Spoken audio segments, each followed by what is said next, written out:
Hey everyone, so in this video, I'm gonna teach you how to create your own link tree or your own smart link. Okay, so we are going to use Metrical.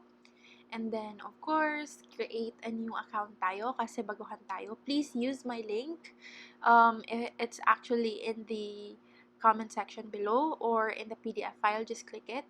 And then, of course, log in nyo yung email ad nyo. Make sure na yung email ad na gagamitin nyo is your working email ad. Okay? Kasi magsisend sila ng link sa inyo.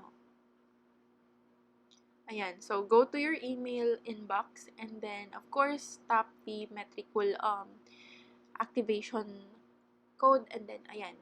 Ano siya? Activation button, sorry.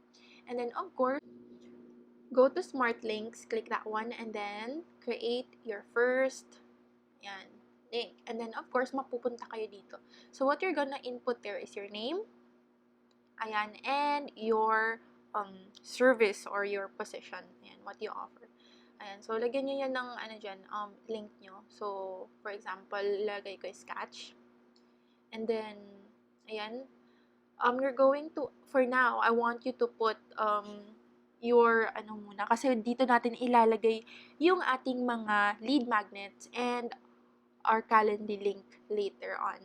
So, ayan, if you have the calendar link na, please put it in there. Ayan, so of course, dun sa baba, you have your option to include your social media handle. So, go to your account, copy the link, and then of course, paste it dun. Ayan, wag dyan sa YouTube. Ayan, okay. So, for example, if you have YouTube, you can also include. Ayan, save. So, ayan, lagay natin sila dyan ng, for example, di ba nakagawa ka na ng lead magnet, then you will put your lead magnet here. And then, work with me. So, dito natin ilalagay yung ating calendar link. Okay? Alright, so ano pa bang pwedeng ilagay?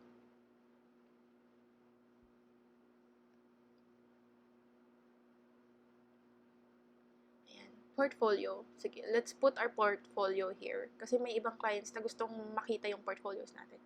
Okay, so ayan, naka-premium, hindi tayo premium, so wala tayong analytics.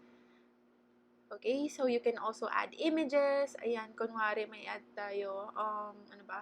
Ayan. Ayan, so it's gonna look like that one.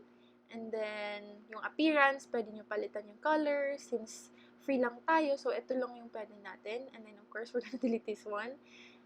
And then, kung gusto yung palitan yung header or like our image, of course, we're just gonna go to appearance, scroll down, and then go to, yan.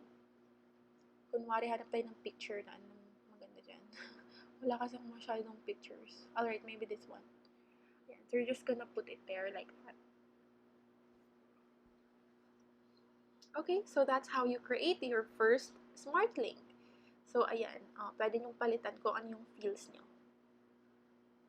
Okay.